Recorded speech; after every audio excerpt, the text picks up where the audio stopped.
Bon, je crois que je me suis trompé. Pendant des années, après des recherches, après avoir aidé des vidéos, après avoir lu des bouquins, je me suis de plus en plus reconnu dans la double étiquette, TSA, TDAH. Plus je m'intéressais au sujet, plus je comparais avec les détails de ma vie, avec les anecdotes et plus je me disais: «Mais c'est sûr qu'il y a quelque chose de cet ordre-là» et je crois que je me suis trompé. En fait, il y a quelque chose qui s'est passé, il y a un rendez-vous qui s'est passé qui a priori n'avait rien à voir avec, ce sujet-là, mais qui a fait tout basculer quasiment du jour au lendemain. Et j'aimerais vous en parler parce que le genre de choses que je vais dire dans cette vidéo, si vous-même vous vous reconnaissez dans les sujets TSA, TDAH, ou que vous vous sentez différent et que vous êtes en recherche, vous êtes en questionnement, vous avez des difficultés notamment d'ordre social, vous êtes beaucoup dans votre tête à vous questionner, à vous demander est-ce que j'agis bien, est-ce que c'est le bon comportement, est-ce que je suis censé dire ça à cet endroit-là. Peut-être aussi vous avez des difficultés avec la lumière, le son, qui vous envahit. Vous pouvez, rencontrer des gens pendant 1 heure, ça va, mais 2 heures, 3 heures, vous êtes épuisé après, vous êtes obligé de vous isoler. Bref, si vous reconnaissez dans tout ça, peut-être que, vous avez regardé, des d'autres vidéos, qu'on peut trouver, donc des pros qui s'expriment, sur YouTube. Le problème des pros, c'est qu'ils ont pas forcément notre vocabulaire, hein, ils ont un vocabulaire un peu plus médical, donc on se reconnaît pas forcément. Après de l'autre côté, il y a aussi les personnes qui ont des chaînes YouTube, qui ont déjà leur diagnostic. Et ça, c'est super chouette parce que ça nous permet de nous identifier peut-être, de nous comparer et puis de tirer nos propres conclusions. Mais arrive le moment où il faut avancer sur notre chemin. Et justement pour avancer, moi, il y a des choses que j'ai apprises, dans mon parcours, que je vais vous révéler, dans cette vidéo et que j'aurais bien aimé savoir justement quand je me suis lancé, dans cette démarche parce que personne ne parle de ce genre de choses ou peut-être dans des commentaires, dans des forums, cachés ou dans des groupes Facebook, mais personnellement je ne l'ai pas forcément vu, parce que les gens qui vivent ce que j'ai vécu, ils le crient pas forcément sur tous les toits. Mais moi, j'ai aucune honte et au contraire, je pense que tout ça peut éventuellement vous aider ou en tout cas, vous éclairer sur votre cheminement à venir. Donc, de quoi on parle? On parle de difficultés dans la vie, c'est-à-dire, à partir d'un certain âge, pour certains c'est 20 ans, pour certains c'est 30 ans. Moi, c'était plutôt autour de la quarantaine que ça a commencé, ça fait bien 2 ans que ça a commencé, où, je me reconnais de moins en moins. Je finis par me demander: «Mais qui je suis?» Plus le temps passe, plus j'ai tendance à imiter le comportement des autres, à imiter leur façon de parler et cetera. Je finis par m'oublier et me demander qui je suis. Et tout ça, ça m'amène à me poser la question: «Mais voilà, qu'est-ce qui se cache derrière tout ça?» Alors, il y a 2 ans, 3 ans, c'était la mode, un peu, HPI. Après, il y a eu, TSA, TDAH qui aujourd'hui bien heureusement est abordé sur, les réseaux sociaux. Ce qui permet à ceux qui ont des difficultés peut-être comme vous, en tout cas comme moi j'en avais, qui ont des difficultés dans la vie, qui leur permettent de mettre des mots sur ce qu'ils vivent ou en tout cas leur donner, un axe possible pour cheminer et pour comprendre surtout. Parce que quand on comprend, on peut mieux s'accepter et derrière, quand on s'accepte on peut prendre les dispositions qu'il faut pour avoir, une vie bien plus belle et bien plus heureuse. Spoiler alerte, d'ailleurs, je n'ai jamais été aussi bien dans ma peau que depuis de nombreuses années et encore une fois, c'est grâce à un rendez-vous qui m'a fait faire quelque chose que j'aurais jamais pensé faire. Là, je fais exprès un petit peu de vous teaser la suite. Alors, avant de vous parler de ce rendez-vous, c'est important que je vous redonne un petit peu de contexte. J'ai déjà beaucoup parlé de mes difficultés dans d'autres vidéos, vous pourrez regarder en description. Mais si je devais faire un gros résumé, moi j'ai des difficultés d'ordre social, c'est-à-dire énorme fatigue après, des rassemblements où il y a beaucoup de monde, beaucoup de musique, où tous les bruits se mélangent et cetera. Je peux tenir un peu, je peux tenir 1 heure, 2 heures, mais après après c'est il y a plus personne, quoi. Il y a le fait d'avoir, des algorithmes, c'est-à-dire, quand je suis chez le médecin, je sais qu'il y a lui a le rôle de médecin et moi j'ai mon rôle de patient, OK et je sais qu'est-ce qui est attendu dans ce genre d'échange. Quand je suis, avec un ami, bah, voilà, il y aura d'autres rôles et cetera et en fonction des rôles, bah, voilà, j'ai mes habitudes et par exemple, quand il s'agit de papoter un peu, de faire du small talk, là, j'ai mes stratégies du style, poser des questions parce que les gens, généralement apprécient qu'on s'intéresse à eux. Donc je pose des questions et puis de temps en temps, je fais des petites blagues et comme ça permet à la fois d'avoir une interaction agréable et puis à la fois, moi, ça me permet de ne pas trop me mouiller à dire des choses, soit inintéressantes, soit qui vont être mal perçues par l'autre. Parce qu'en posant des questions, bah, c'est l'autre qui me parle, qui me donne de la matière ensuite pour que je puisse, répondre. Vous voyez donc j'ai des stratégies qui sont bien ancrées comme ça et au bout d'un moment, on peut se poser la question: «OK, mais, est-ce que ça est-ce que c'est pas un mécanisme compensatoire qui masque des difficultés, sociales?» Voilà, une telle peur du rejet que je veux tout contrôler, à ce point-là. Donc qu'est-ce qu'il y a derrière? Après, il y a d'autres alors je dirais pas de difficultés parce que le reste, moi, ça m'a jamais bien embêté, mais il y a le fait, d'avoir, une aversion pour, si ça m'a quand même bien embêté. Ça m'a valu, certaines insomnies des fois. Les changements de plan par exemple, si, j'étais censé, aller avec ma femme à un rendez-vous pour les traiteurs, pour notre mariage par exemple, ça c'est arrivé voilà et puis, ma femme est tombée malade donc finalement je devais aller tout seul voir le traiteur mais je savais pas exactement du coup parce que normalement on était censés y aller ensemble parce que c'était à moitié un moment convivial et enfin vous voyez? Et tout ça voilà ça m'est ouh là ça se passe pas comme prévu, d'un coup il y a tout qui se complique dans ma tête, boum, insomnie, je suis crevé et cetera. Voilà. Là je vous donne quelques bribes comme ça pour vous montrer un peu le genre de difficulté que j'ai. Peut-être que vous allez vous reconnaître, en tout cas, vous aurez les vôtres, mais ça, c'est peut-être du même ordre. Donc détester les imprévus, dans ce sens, quand ils sont pas contrôlés, bah, par définition, les imprévus, ils sont ils sont pas contrôlés d'ailleurs.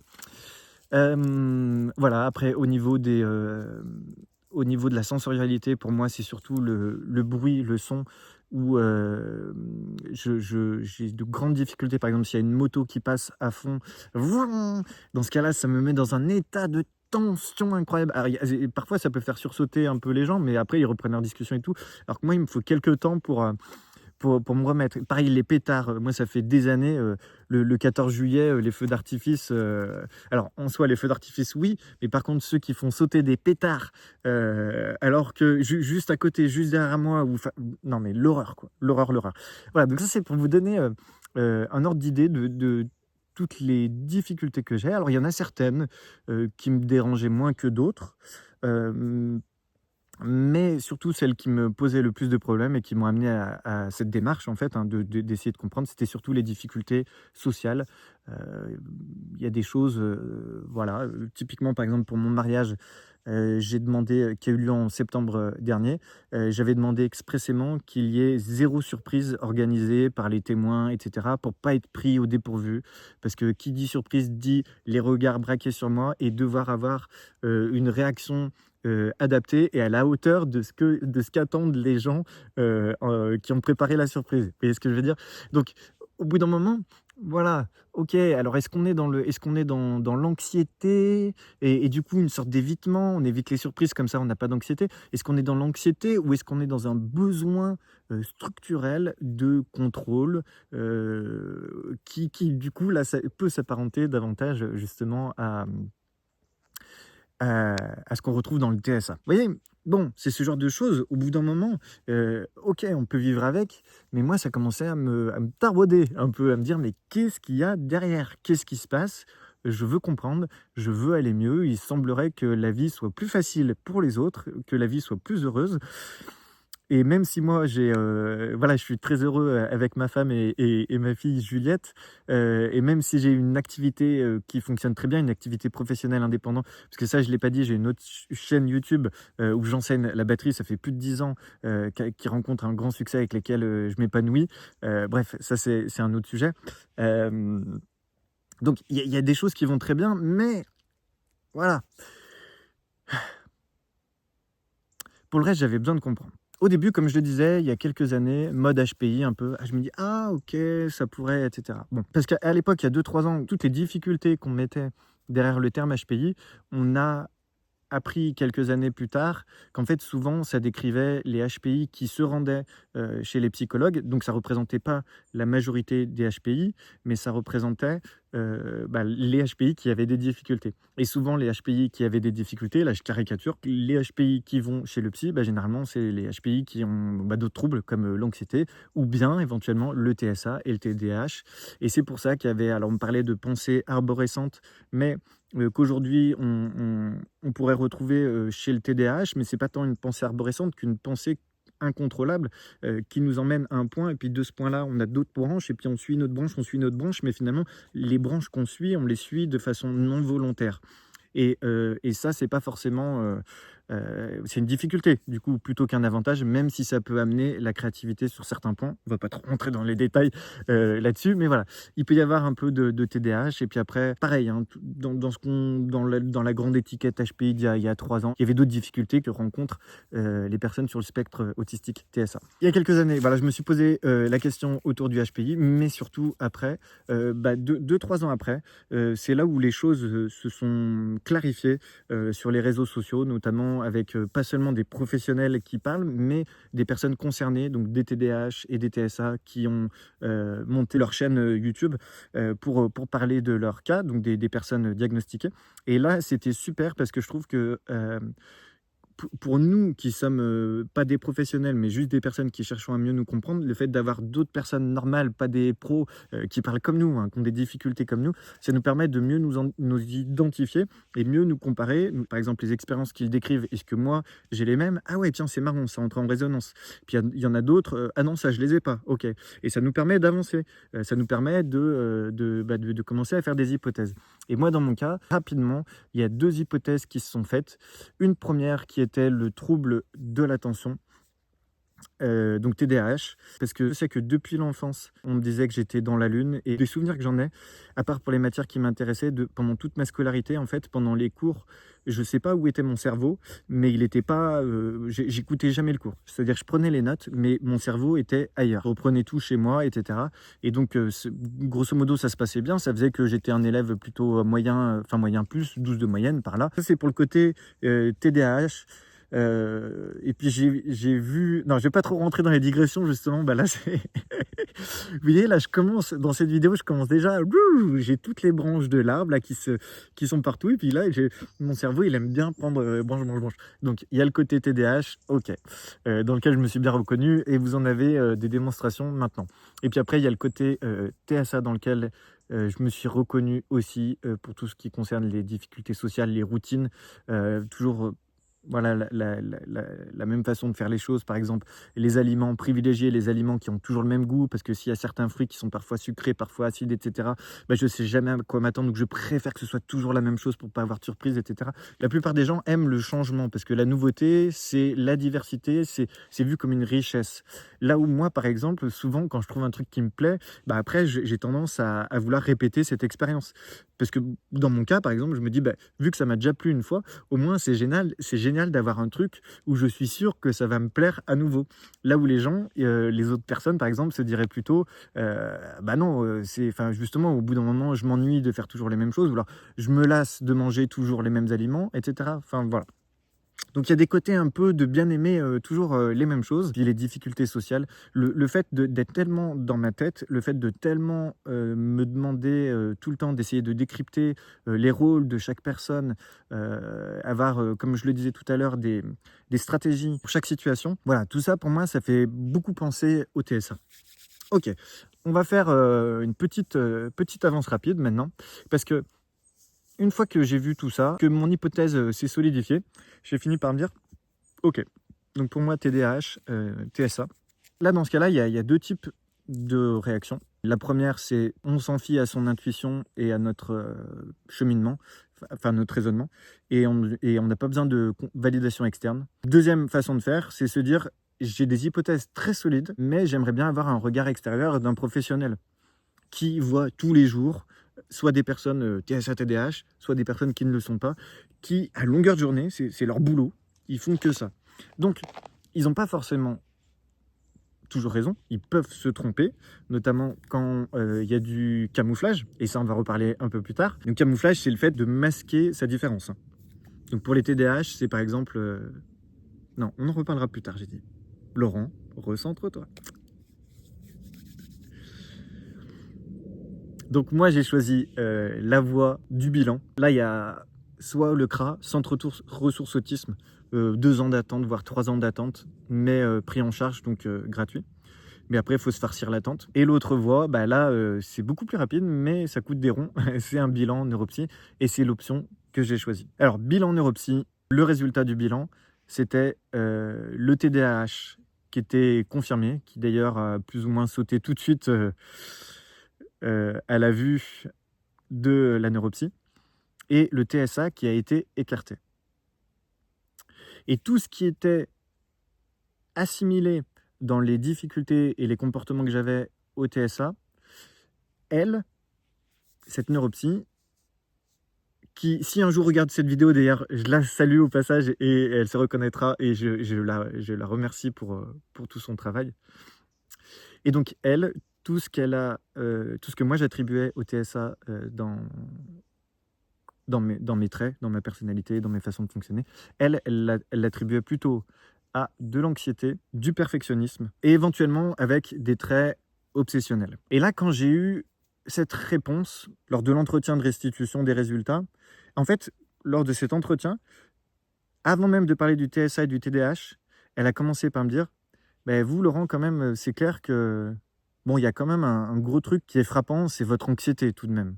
Et là, quand elle a dit ça, je me suis dit ah merde. Parce que l'anxiété, oui, mais l'anxiété, là, c'est comme si elle le mettait au devant de la scène, alors que l'anxiété, souvent, pour les TSA ou les TDAH, c'est la conséquence d'un fonctionnement justement différent. Et c'est pas la cause des problèmes, des soucis. Moi, dans mon cas, quand elle a commencé à me dire ça, direct, je me suis dit oula, bon, ça va pas aller dans le sens que je pensais, ce résultat. Donc après, elle a confirmé le TDAH, cool. Et puis et après, elle me disait mais elle me disait plein de choses sur le TDAH et elle me dit et est-ce que vous avez des questions par rapport à tout ça? Et moi j'ai dit oui non mais TDAH ok c'est bon mais moi ce qui m'intéresse c'est surtout le TSA et donc elle me dit alors je vais vous le dire le TSA je l'ai pas vu chez vous.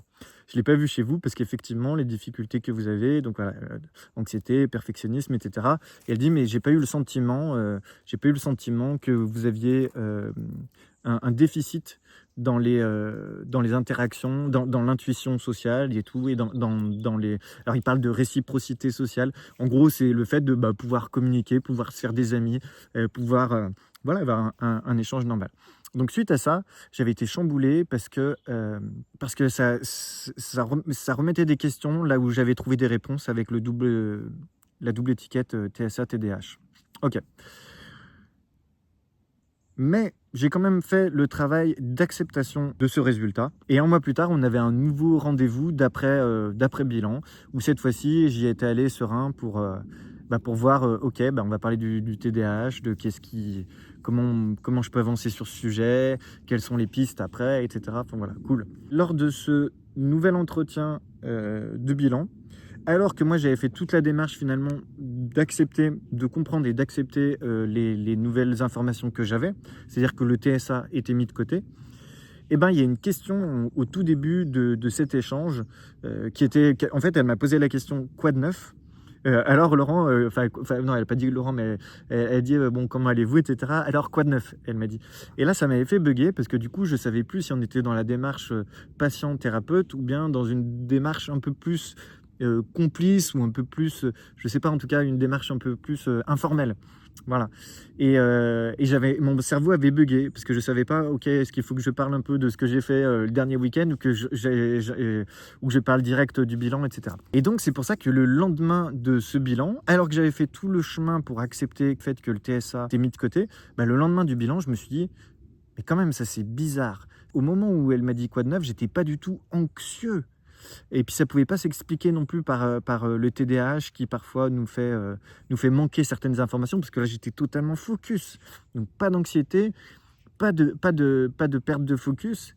Qu'est-ce qui se passe? Pourquoi j'ai bugué sur le quoi de neuf? Parce que du coup ce que j'ai pas dit c'est que j'ai pas répondu à cette question. Comme je savais pas quoi répondre, je lui ai répondu je sais pas quoi répondre à cette question. Et là ça a tout relancé. Mon mental ça a tout fait relancer. Et du coup, notamment, ça m'a fait repenser à un aspect qu'on a peu abordé lors du bilan, c'était tout l'aspect camouflage. C'est-à-dire lors du bilan, j'ai rempli un formulaire qui s'appelle le 4Q, formulaire de camouflage. Le camouflage, c'est tout ce qu'on met en place par effort conscient ou inconscient pour s'adapter aux autres et surtout masquer nos différences. Et souvent, ça passe par l'observation et l'imitation. Comment se comportent les gens? Ok, je vais me comporter de la même manière. Donc souvent, par exemple, le camouflage, des personnes qui camouflent, c'est souvent des personnes qui, quand elles arrivent dans un nouveau groupe, ne vont jamais prendre la parole ou tenter de risquer de parler de choses pour voir comment ça répond, etc. Non, surtout pas. Ces personnes-là, généralement, elles arrivent, elles observent tout en mode hyper vigilant. Ok, quels sont les types de sujets de discussion, qu'est-ce qui se dit, qu'est-ce qui se dit pas, comment agissent les gens, etc. Et après, elles peuvent intervenir une fois qu'elles ont compris comment les choses se passent, quelles sont les règles du jeu, si vous voulez. Ok. Et moi, le camouflage, il y a la luminosité qui commence à affaiblir un peu parce que ouais. Bon, j'espère, tant pis, je continue, vous aurez au moins le son, c'est pas grave si l'image c'est un peu sombre. Et donc moi, le camouflage de mémoire, j'étais à plus de 120 et au-delà de 100, quand on a plus de 100, ça veut dire qu'il y a un camouflage. Le camouflage, si je devais résumer, je dirais que c'est l'une des choses qui, selon moi, m'a posé le plus de problèmes dans ma vie, c'est de me rendre compte au fond que je camouflais. Avant, je pensais que tout le monde faisait ça, parce que je le faisais vraiment à un niveau plus, hein. Pour vous donner juste un exemple, dans les interactions par écrit, messages par exemple, avec les personnes qui ne sont pas forcément très proches, mais les personnes avec lesquelles j'interagis, groupe de musique ou autre, etc., parce que je fais de la musique, je suis batteur, ben, je regarde comment les personnes finissent leur message pour moi-même finir de la même manière. S'il y a une personne qui utilise des emojis, je vais en utiliser aussi. Si la personne n'utilise pas d'emojis, je ne vais pas en utiliser. Donc, vous voyez, là où les personnes, la plupart des personnes, en gros, ne se posent pas toutes ces questions et elles interagissent de la façon avec laquelle, la façon avec laquelle c'est naturel pour elles d'interagir. Le truc super important, c'est que la neuropsy, lors des résultats, m'avait dit qu'elle s'était basée en grande partie aussi sur ce qu'elle avait perçu de moi en séance pour, euh, pour invalider la grande partie, alors de mémoire c'est critère A du TSA, la grande partie sur les interactions sociales et la capacité à créer du lien réciproque, c'est-à-dire avoir des réactions naturelles, pouvoir se faire des amis et puis voilà, ne pas avoir de problème par exemple pour lire les émotions de façon intuitive et répondre de façon adaptée, etc. Et sauf que moi, il y a les deux infos qui sont entrées en collision de me dire masquage et le fait qu'elle s'est grandement basée sur ce qu'elle avait vu en séance. Parce que pour moi, le camouflage, c'est aussi aller jusqu'à mettre en pratique, comme peu de monde le fait, mettre en pratique des livres de développement personnel, comme par exemple le livre, alors qu'on m'avait offert, justement, c'était des collègues, j'avais des bonnes relations dans un boulot avec des collègues, et justement pour se moquer de moi, il m'avait offert Comment se faire des amis. Qui a écrit ce livre déjà? J'ai un doute, c'est Dale Carnegie, je crois, hein. Et dans ce livre, il y a tout un tas de choses, comme le fait d'appeler les gens par leur prénom, ça leur procure un plaisir interne, ils se sentent davantage considérés. Le fait de parfois toucher un petit peu quand on dit quelque chose d'important. Alors, il y en a qui aiment bien être touchés, il y en a qui n'aiment pas être touchés, notamment chez les personnes sur le spectre TSA. Mais voilà, chez la plupart des personnes, un toucher léger, ça vient renforcer la connexion, etc. Et ben, c'est le genre de choses que moi, après, je mettais en pratique. En gros, ok, j'apprends que les gens sont sensibles à ça, je fais ça. Mais je le faisais sur plein de choses, donc aussi bien sur ce que j'apprenais dans les livres et sur l'observation que j'en avais. Par exemple, des gens qui étaient à l'aise pour dire bonjour, vous savez, comment dire, qui nous enlacent à moitié avec un bras, etc. Ben, moi, je faisais la même chose pour faire comme si j'étais à l'aise, etc. Vous voyez, donc voilà. Donc un effort, une démarche consciente pour aborder les interactions sociales et comme s'il y avait une progression, comme si c'était quelque chose à apprendre et qu'avec les bouquins, avec l'observation, etc., comme si je m'améliorais d'année en année sur ce sujet-là. Donc tout ça pour vous dire que quand la neuropsy a qualifié, enfin a estimé que j'avais pas de soucis avec les interactions sociales basées sur ce qu'elle avait vu en séance, bah, c'est comme si elle n'avait pas tenu compte du fait que j'ai beaucoup travaillé tout ça.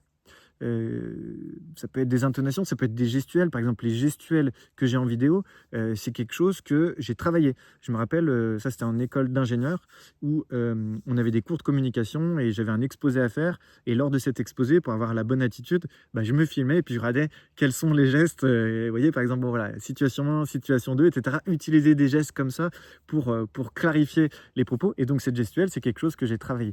Tout ça pour dire que la neuropsy, ce qu'elle avait vu en séance, c'était aussi le fruit d'un travail et donc du coup, je me suis dit: «S'il y a un travail, bah, quand même, ça veut dire que, c'est pas forcément naturel et intuitif à la base». OK? Et là, c'est là où, suite à ça, bah, j'ai pété un câble intérieurement. J'ai rédigé un long courrier en lui expliquant l'épisode, quoi de neuf qui m'avait fait bugger et en parlant de tout ce que je viens d'évoquer maintenant, le camouflage, le travail qu'il y avait derrière, pour les interactions sociales et cetera, voilà.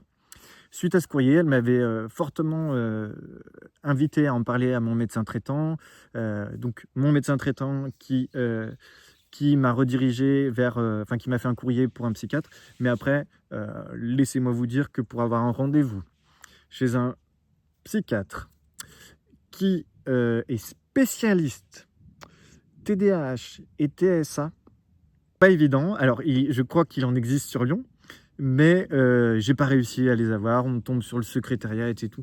Et moi, j'étais rincé à ce moment-là. Ah, je vous jure, j'étais rincé, j'en pouvais plus.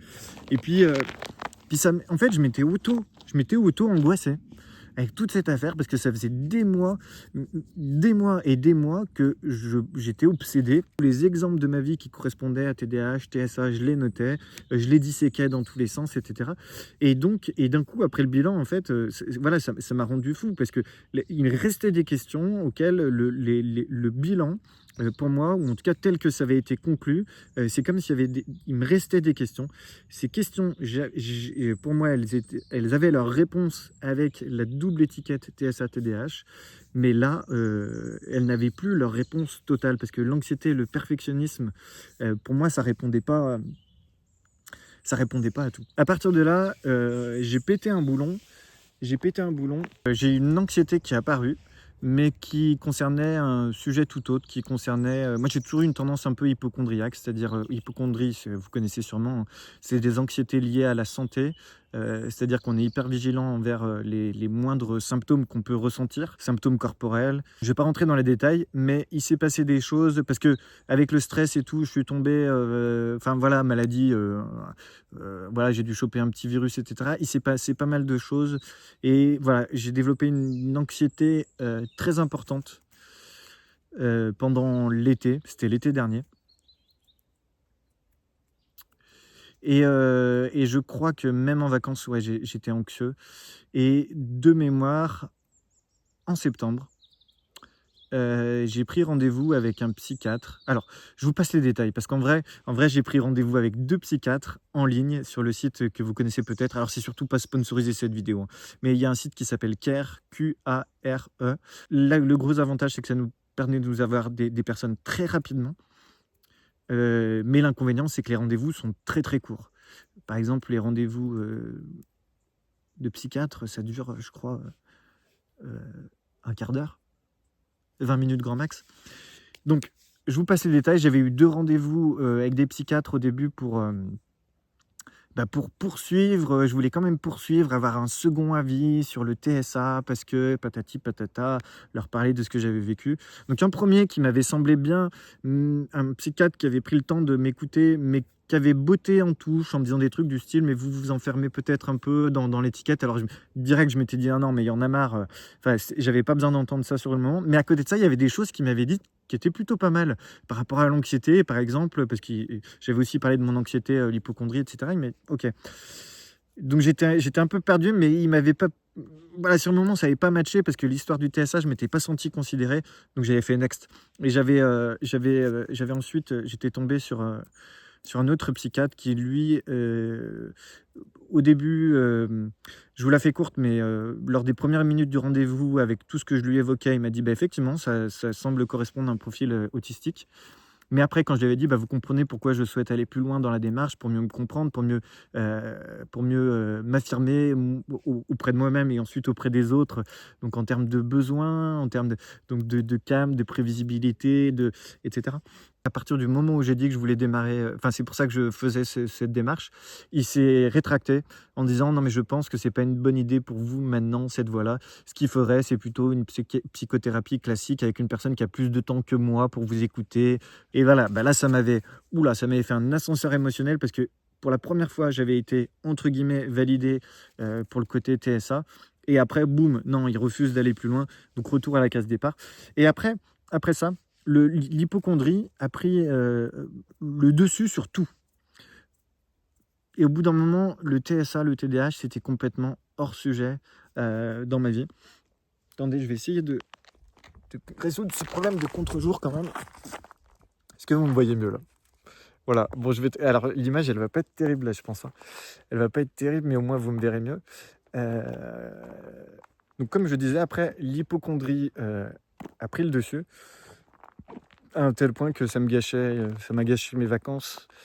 Ça gâche la vie. Enfin, c'était l'anxiété plus, quoi, hein.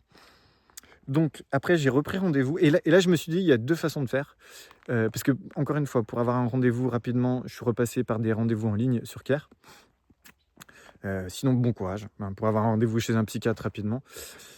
Et là, il y avait 2 pistes possibles. La piste, je redémarre avec un nouveau psychiatre, ou alors autre piste que j'ai finalement choisie, c'était de mémoire, même s'il y avait certains aspects qui ne m'avaient pas plu avec le premier psychiatre, je m'étais rappelé quand même qu'il avait pris le temps lors de la première séance de me poser des questions, vraiment de façon sérieuse et investie, pour me dire est-ce que j'avais déjà eu un suivi psychiatrique, est-ce qu'il y a eu des cas dans ma famille, etc. Donc il m'avait semblé bien, il m'avait semblé sérieux. Et j'ai décidé malgré tout de repartir avec lui, sachant que je ne l'avais pas précisé, il n'était pas spécialiste TSA, mais par contre la partie de TDAH, il la connaît un peu plus. Donc pour ces raisons-là, je me suis dit, voilà, il me connaît déjà, il a quand même la connaissance TDAH que tous les psychiatres n'ont pas. Et comme moi, le TDAH, il avait été identifié en bilan neuropsy. Alors, il n'a pas été diagnostiqué parce que ça, c'est un médecin psychiatre, hein, qui pose le diagnostic, ou neurologue, je crois. Je ne sais plus pour le TDAH. Mais voilà, malgré tout, donc je suis reparti avec lui. Et bon, en plusieurs rendez-vous, premier rendez-vous, il me dit: bon, l'anxiété, ok, parfois ça peut arriver suite à un choc émotionnel. Moi, le choc émotionnel, c'était le résultat du bilan. Il me dit: on attend un peu, on va voir si ça se calme ou pas. Rendez-vous suivant, ça se calmait pas. Il me dit: bon, bah, je lui décris tout ce qui se passe et tout, mes symptômes, ce que j'ai dans ma tête. Et là, il me dit, alors je sais plus comment il me dit, mais oui, il me dit: bon, bah, effectivement, là, dans ce cas-là, ça mérite un traitement médicamenteux. Et, et, euh, et là, c'était le grand tournant. Et c'est ce que j'annonçais en début de vidéo, c'était le grand tournant. Donc, trouble d'anxiété. Alors, il y a une voiture qui arrive, donc je vais la laisser passer. Hop. Donc, trouble d'anxiété généralisée et médicaments. Donc, pour le trouble d'anxiété généralisée, c'est des antidépresseurs. D'ailleurs, ça on ne le sait pas forcément. On pense parfois que les antidépresseurs, c'est juste pour les dépressions. Non, ça calme l'anxiété. Et alors, je peux vous dire, pour commencer, que moi, je voulais pas prendre de médoc parce que j'ai 42 ans. Et jusque-là, entre guillemets, j'allais dire, je me suis très bien sorti dans la vie, avec mes bouquins de dev perso, avec l'introspection, etc. Alors, si je m'en suis sorti jusqu'à 42 ans sans médoc, pourquoi j'aurais besoin de médoc aujourd'hui? Puis comme beaucoup, les médocs, je les voyais comme un aveu de faiblesse. Genre, je suis pas assez fort. J'ai besoin des autres, moi qui aime bien être indépendant, moi qui aime bien, voilà. Ça renvoyait ce message-là pour moi. Et finalement, ça c'est tombé en même temps. Vous savez, il y a des belles choses dans la vie, hein. Dans cette vidéo, on va pas aborder le côté spirituel d'ailleurs, parce que là, ce serait totalement hors sujet, et puis si je vous en parle, il y en a certains qui vont complètement décrocher. Mais ce qui est sûr, c'est que parfois, il y a des belles coïncidences. Et juste avant ce rendez-vous chez le psychiatre, j'étais tombé sur un... Alors, je ne sais plus comment il s'appelle, mais il y a un anglophone qui a une chaîne qui est TSA, et qui fait à la fois des shorts et des formats longs. C'est un jeune, hein. J'essaierai de vous mettre les liens en description, parce que là, j'oublie au moment où je parle, j'oublie tout, moi. Mais ce qui s'appelle Trevor, je sais plus. En tout cas, excusez-moi, je vais mettre ma capuche. C'est pas pour me donner un style, c'est que ça commence à cailler. Je suis en extérieur. Au moment où je filme cette vidéo, on est le 9 novembre. Et quand le soleil se couche, ça caille. Et donc, cette personne, ce youtubeur, qui lui avait des TOC, troubles obsessionnels compulsifs, et qui parlait du fait que, en fait, à peu près ce que je viens de dire, hein, c'est-à-dire que lui-même, il voyait les médicaments comme quelque chose à éviter, parce que, si on résume, aveu de faiblesse, et puis après, il y a, comme tout médicament, il y a des effets secondaires, donc il y a aussi qu'est-ce qui va se passer, est-ce qu'on va réussir à les arrêter, et ensuite on dépend des médicaments, qu'est-ce qui se passe s'il n'y a plus notre médicament, s'il y a une rupture de stock, etc., ce qui peut arriver d'ailleurs, ce qui peut arriver de temps en temps. Donc les médicaments, c'est pas toujours idéal non plus, et pour toutes ces raisons, personne n'en veut. C'est-à-dire, si on peut se passer de médicaments, on est bien tous pareils, on s'en passe, quoi. On s'en passe, on est bien d'accord. Il n'y a personne qui en veut. Et lui, il a dit justement, ça correspondait à une phase de la vie où il en avait besoin, où c'est toutes ces habitudes qui d'habitude le calmaient, lui permettaient de mieux gérer son anxiété, toutes ces habitudes-là ne fonctionnaient plus. Donc il a commencé à prendre des médicaments, et après ça lui a changé la vie. Et lui-même, je l'ai vu dans ses vidéos, il avait le sourire. Lui qui postait plus de vidéos ces derniers mois, il s'était mis à poster une créativité décuplée, etc. Et on le voyait juste bien. Et voilà.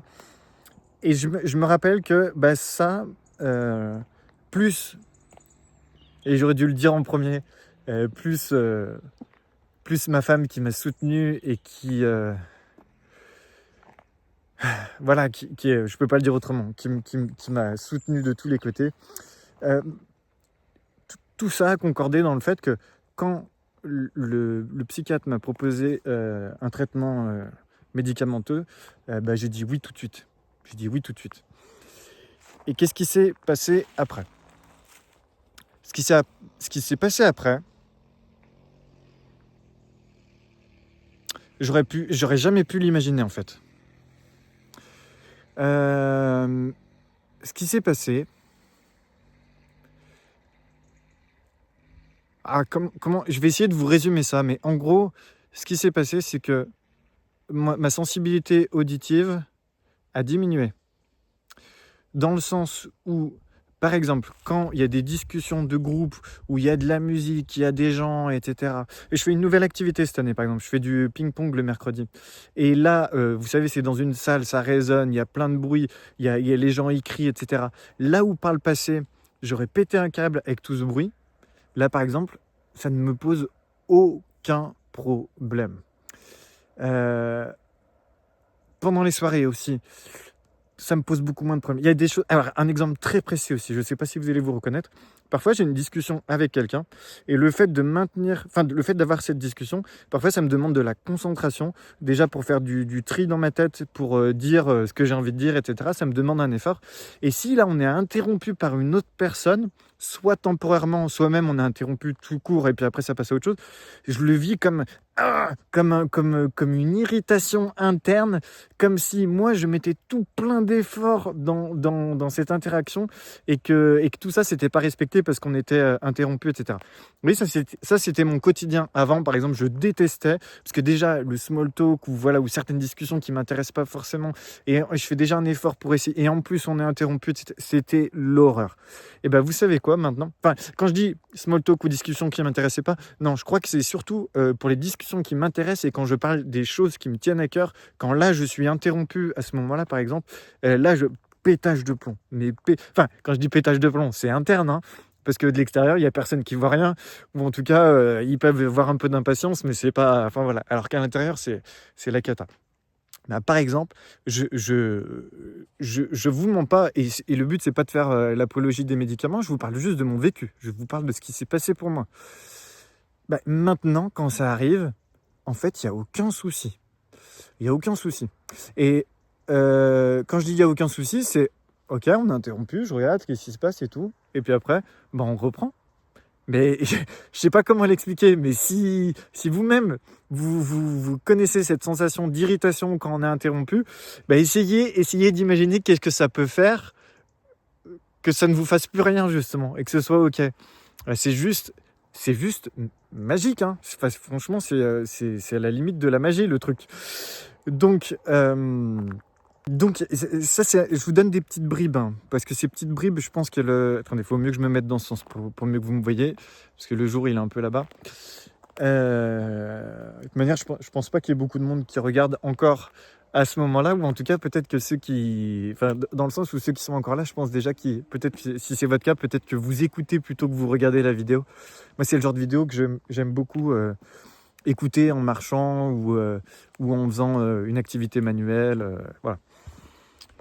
Est-ce que je peux vous donner d'autres exemples du coup de... Oui, alors autre chose qui a changé dans les interactions sociales, par exemple, c'est le fait que avant, il y avait mon mental qui était omniprésent pour essayer de calculer le meilleur comportement possible, la meilleure chose à dire possible, etc. Et je me le formulais pas comme ça avant. Je me le formulais plutôt du style, qu'est-ce que je suis censé dire? Qu'est-ce qu'on attend de moi? Est-ce que je suis censé poser cette question? Est-ce que la personne s'attend à ce que je pose cette question à ce moment-là? Vous voyez, c'est ce genre de choses, ce genre de questionnement que j'avais. Mais en fait, je me rends compte aujourd'hui, ça se passe plus comme ça. Aujourd'hui, c'est plus, je dirais, intuitif. Et ma grande découverte, justement, c'est que la neuropsy, de ce que je peux voir aujourd'hui, et qui a identifié l'anxiété et le perfectionnisme comme expliquant tous les traits qui pouvaient se rapprocher du TSA, je m'aperçois que ça a tapé très très juste, qu'elle avait parfaitement identifié les choses. Pourquoi ? Parce que les médicaments font baisser l'anxiété, et quand l'anxiété disparaît, tous les symptômes ou tous les traits qui pouvaient s'apparenter au TSA disparaissent. La rigidité, comme je disais dans les interactions, être à fond concentré quand il y a une interruption, voilà, avoir du mal à passer d'un truc à l'autre, etc., être très monotache et tout, comme si on ne pouvait pas avoir plusieurs infos dans notre tête en même temps, et qu'on avait un seul sujet en même temps, enfin voilà. Donc tout ça très, très TSA, mais en fait, ce que j'ai découvert et que personne ne dit ou peu de monde dit, c'est que l'anxiété, elle prend une telle place dans notre tête, elle demande de telles ressources qu'en fait on n'a plus de jus pour le reste. On n'a plus de jus pour le reste. Et moi, tel que je décrirais ma vie ces dernières années, ma vie d'anxieux perfectionniste, c'est comme si je vivais en mode sans échec. Vous savez, un peu comme les ordinateurs, à l'époque ça se faisait avec Windows avant, c'est-à-dire quand ça marchait plus, quand il était tout buggé, on relançait l'ordi en mode sans échec, où il y avait le minimum de fonctionnalités pour pouvoir s'en servir, quoi. Mais il y avait tous les petits trucs un peu... voilà, bref, il était en mode minimaliste, quoi, minimal. Et moi j'ai l'impression d'avoir vécu comme ça pendant des années, parce que l'anxiété ne me permettait pas d'utiliser le plein potentiel de ma machine, si je puis dire les choses, de façon comme ça, de façon métaphorique. Et donc, l'anxiété, voilà, quand on baisse l'anxiété, il y a tout qui baisse. Il y a les symptômes qui disparaissent, il y a le mental qui est moins présent, voire inexistant dans les interactions sociales. donc beaucoup plus d'intuition. Et surtout, moi, ce qui change tout, mais je sais pas comment vous le dire, si vous reconnaissez dans tout ce que je dis là dans cette vidéo, vous devez pouvoir comprendre ce qui, ce réellement ce que j'ai compris, c'est que ce que je pensais être du TSA et du manque d'intuition, et le fait que le mental était là en mécanisme compensatoire dans les interactions sociales, à toujours se demander comment je suis censé me comporter, etc., qu'est-ce que je suis censé dire, etc. En fait, ça, j'ai juste réellement compris et ressenti maintenant que c'était effectivement un mélange d'anxiété et de perfectionnisme. Donc, anxiété égale, parce que peur du rejet, parce que pour différentes raisons, peut-être TDAH, peut-être, mais ça peut être aussi tout simplement du vécu, des éléments traumatisants, enfin traumatisants, pas forcément traumatisants, enfin bref, vous voyez, il y a des échelles quoi, mais des événements mal vécus, de rejet, etc. Tout ça, ça peut créer plus tard de l'anxiété et d'avoir une aversion au rejet. On ne peut pas supporter le rejet. Et si on ne peut pas supporter le rejet, qu'est-ce qu'on fait? Et ben en fait, on fait tout pour ne plus être rejeté. Et comment on fait pour ne plus être rejeté? Et ben en fait, on essaie de déterminer en toutes circonstances quelle est la bonne façon de faire, la bonne façon de se comporter pour ne plus jamais être en conflit, ne plus jamais être rejeté. Et c'est ce qu'on appelle du perfectionnisme, c'est-à-dire partir du principe que dans les situations sociales, il y a une bonne façon de faire et que d'une part, on doit trouver cette façon de faire et d'autre part, eh ben, on doit la mettre en place. Sauf que les interactions sociales, c'est pas noir ou blanc, c'est pas A ou B, c'est pas 0 ou 1. C'est les interactions sociales, c'est beaucoup plus nuancé et c'est beaucoup plus, j'allais dire, beaucoup plus libre. Souvent, il n'y a pas une seule bonne réponse, il n'y a pas une seule bonne façon de faire les choses. Et comment savoir du coup s'il n'y a pas une seule bonne façon de faire les choses?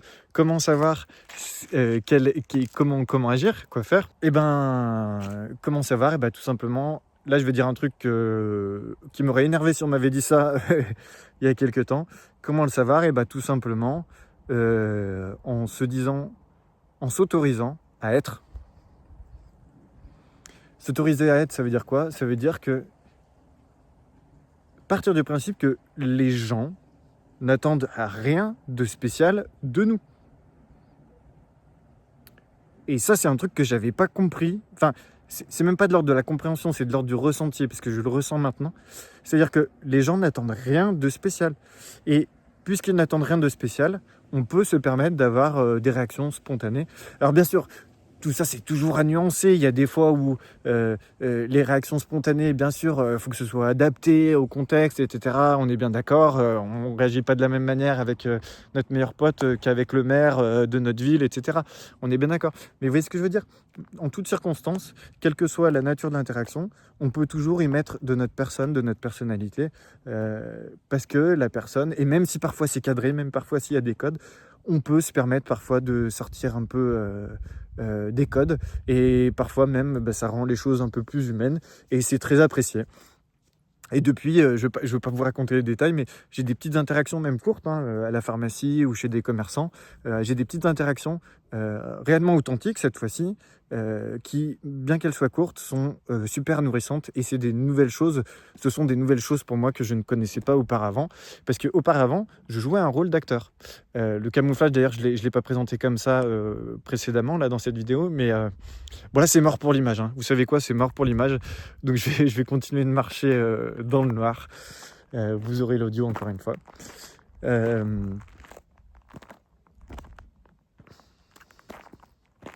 Ah bah du coup, je me suis perdu. J'étais en train de dire quoi? Aidez-moi. Aidez-moi. Oui, les interactions courtes. Ah oui, le rôle. Le fait d'être acteur. Le camouflage, c'est aussi jouer un rôle. Souvent, avant, quand j'entrais, j'allais dire quand j'entrais en scène. Ouais, justement, souvent je disais à ma femme avant quand on allait en soirée et que c'était avant d'ouvrir la porte et de voir le monde, je disais regarde, il y a l'acteur qui va entrer en scène et d'un coup je me montrais aimable, souriant, etc. Alors qu'en fait je jouais un rôle. Donc jouer un rôle, ça veut dire quoi? Ça veut dire avoir une idée de comment on veut, de vouloir contrôler son image en fait. Vouloir contrôler son image, c'est-à-dire avoir une idée de comment on veut que se passe le moment et quelle image on veut avoir pour que ce soit agréable, éviter les conflits, que la personne en face soit bien, etc. Et donc, quand on est dans ce mode-là, le problème, alors le truc chouette, c'est qu'effectivement, on a très peu de conflits, voire zéro conflit, donc pas d'emmerde. Ça peut permettre à la personne en face de se sentir bien, parfois, pas tout le temps. Mais le gros problème, c'est quoi? C'est que, un, c'est épuisant, et deux, nous, au bout d'un moment, on se dit, mais attends, mais moi je fais tout ça pour les autres, mais je dépense une telle énergie, et moi j'ai même pas le retour de ce truc, parce que toutes les interactions que j'ai, en quelque sorte, c'est un peu du fake. Pas complètement, mais un petit peu. Pourquoi? Parce que en vrai, c'est une interaction entre le masque que je projette, c'est-à-dire entre l'acteur, enfin pas l'acteur, mais le rôle qui est joué. Enfin voilà, c'est la différence entre l'acteur et le personnage dans le film. Et moi, quand j'avais des interactions, c'est une interaction entre mon personnage dans le film, si vous voulez, et l'autre personne. Et donc, c'est pas le vrai moi. Et ça, c'est quelque chose de très énergivore et peu gratifiant pour nous. C'est-à-dire que quand on joue un rôle, c'est pas pleinement satisfaisant. Et on ressort de là complètement lessivé. Et pourquoi on est lessivé? On est lessivé parce que pour mener à bien ce rôle, ça demande une énergie colossale. Comme un acteur, c'est un boulot. Un acteur, il pourrait pas faire 10 heures de tournage.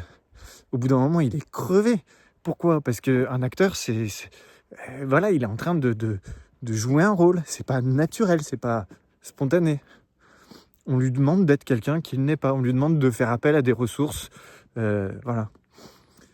Et sauf que nous, parfois, le jeu d'acteur, il peut durer 8 heures par jour. Hein. Donc, je sais pas trop comment conclure cette vidéo. Peut-être de la manière suivante.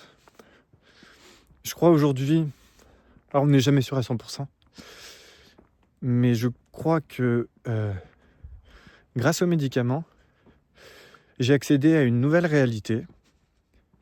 Justement, le jeu d'acteur dont je parlais, c'est comme si je l'avais laissé de côté et que j'arrivais mieux à être moi-même. Et une fois libéré de l'anxiété, une fois libéré du perfectionnisme, de se dire qu'il y a une seule bonne façon d'agir, de parler, de paraître, une fois qu'on est libéré de tout ça, ça laisse place à la joie, ça laisse place à la créativité, ça laisse place au lien authentique. Et donc c'est beaucoup plus nourrissant. Il y a des choses que je suis en train de vivre, donc là je pense que j'en ai assez dit, mais je suis en train de vivre en ce moment, qui d'un point de vue humain sont très riches, que je n'avais pas vécu depuis plus de 10 ans. Et vous voyez que tout ça c'est passé par une sorte de lâcher prise. Lâcher prise parce que vous l'avez vu dans mon parcours,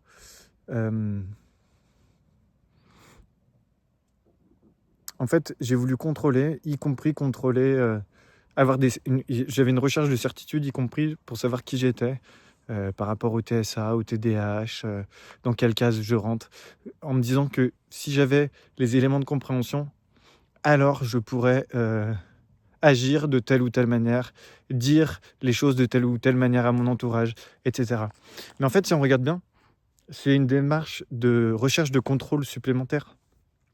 J'étais dans une démarche de perfectionnisme avec moi-même, hein. Le perfectionnisme à tous les étages. Perfectionnisme social, mais aussi perfectionnisme dans la compréhension de mon propre fonctionnement. Sauf que, voilà, notre conscient, notre mental, c'est qu'une partie de notre être. Et même si le mental, c'est un bel outil pour mener à bien des projets, pour planifier, pour organiser, pour calculer, etc. Pour se comprendre, il a ses il a ses propres limites hein, pour se comprendre et pour rechercher la vérité par rapport à soi-même. Il y a beaucoup de choses qui n'ont pas de réponse certaine, qui restent des hypothèses. Et moi, avec cette démarche TSA-TDAH, j'étais dans la recherche de certitude, vous l'avez compris. Et donc, pour revenir au lâcher-prise, le lâcher-prise, il s'est fait à 2 niveaux. Premier niveau, par la force des choses, parce que mon anxiété a basculé dans l'hypocondrie.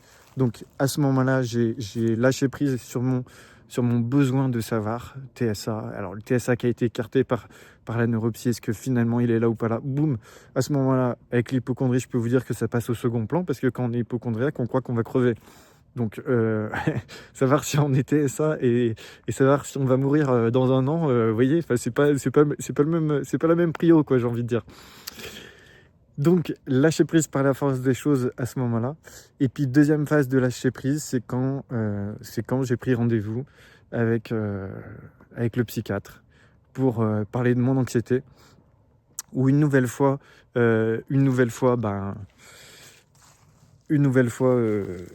j'ai lâché prise aussi dans le sens où le sujet qui a été abordé, c'était mon anxiété. C'était pas le TSA, c'était pas le TDAH. Et d'autre part, lâcher prise dans le fait de vouloir avoir le contrôle moi-même. Parce que jusque-là, je voulais gérer par moi-même. Je lisais des bouquins, encore et encore pour venir à bout de l'anxiété. J'en ai parlé d'ailleurs, j'avais fait un short, je crois, sur la chaîne. Un bon bouquin qui s'appelle The Happiness Trap, le piège du bonheur. Très bon bouquin, mais vous voyez, encore une fois, je cherchais à m'en sortir par moi-même. Je croyais que j'avais toutes les clés, mais tout ça, c'est une démarche de vouloir le contrôle. Parce que tout ce qui échappe à notre contrôle fait peur quand on est anxieux. C'est l'imprévu. Qu'est-ce qui va se passer? Et donc, l'hypocondrie qui m'est tombée dessus, qui était très forte cet été, m'a forcé à accepter l'aide. Très dur pour moi, hein. Très indépendant, j'aime bien faire les choses par moi-même. J'ai accepté l'aide de mon psychiatre, j'ai accepté l'aide des médicaments. Et ce qui est rigolo, c'est que en acceptant cette aide,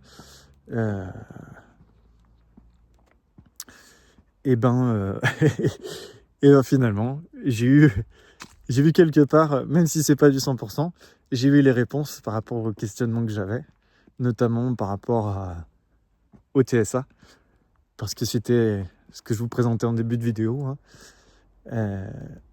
Parce que tous les symptômes que j'imaginais être attachés à un TSA possible chez moi, tous ces symptômes, ou en tout cas une grande partie, c'est volatilisé avec les antidépresseurs. Alors voilà, je suis désolé pour la qualité de la vidéo à la fin, mais je pense qu'important c'est plutôt le message, parce que ce genre de choses, on en entend moins parler. On entend sur internet ceux qui sont diagnostiqués, mais ceux qui ont été dans ce parcours de questionnement et qui font avec ce qu'ils ont, les informations qu'ils ont, ce qu'ils trouvent sur les réseaux sociaux, etc., comme moi j'ai pu le faire, ces personnes-là, elles n'ont pas le témoignage de personnes qui ne sont pas encore diagnostiquées, ou alors ont passé des bilans et ont eu des résultats négatifs pour l'un ou pour l'autre de leurs hypothèses, comme ça a été mon cas. Et le cheminement peut-être que vous avez, c'est quelque chose de très riche, de très précieux. Vous pouvez vous en féliciter. Moi, certes, ça m'a obsédé toutes ces questions, à un point qui peut-être a pris la priorité sur certains aspects de ma vie. Mais est-ce que je peux le regretter? Pas forcément, parce que ce qui s'est passé, c'est passé. Et vous, peut-être, vous êtes en questionnement actuellement. J'ai envie de dire, même si vous n'avez pas les réponses, c'est super beau d'être en chemin. C'est super beau d'avancer. Et je connais pas votre cas personnel.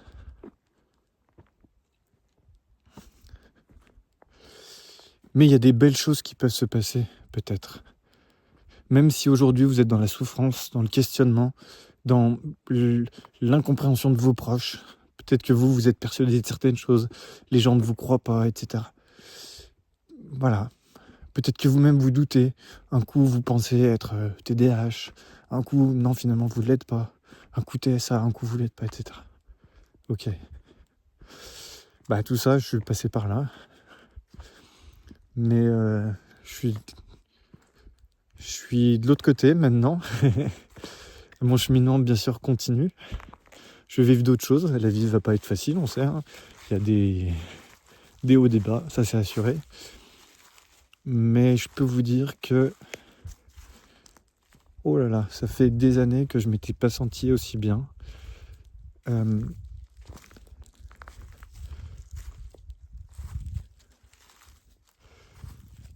Et écoutez, je vous souhaite tout pareil pour vous. Peu importe où vous en êtes aujourd'hui. Et peut-être ce sera le mot de la fin. Je vous souhaite peut-être d'avoir la chance, comme moi, de vous être trompé sur qui vous pensez être ou de quoi vous pensez être capable. Parce que quand c'est le cas, vous pouvez avoir de très très belles surprises.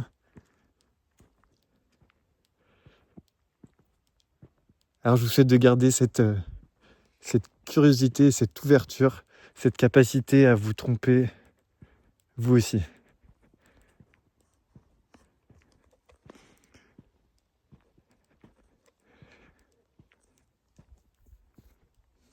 À bientôt.